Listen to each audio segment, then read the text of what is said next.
از دستگیری و از تماشای بیننده دوشنبه کیف کرده؟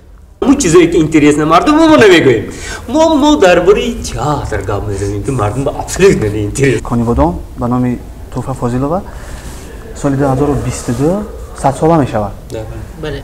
لیکن چیزی که همه میدونند رسما در ما تئاتر کسبی سال 1929 تئاتر ملاقاتی تأسیس یافته است.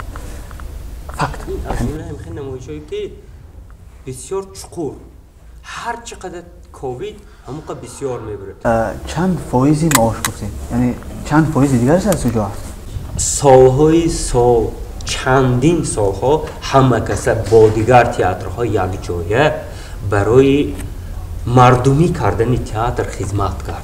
کارمندان پلیس برای ریشی 3 نفر همکارای شما اونها رو چند مرتبه بازپرسی کردن. همین صحنه امروز کلا ایمپروویزاسیون بود. همه سخناشو گم کرد.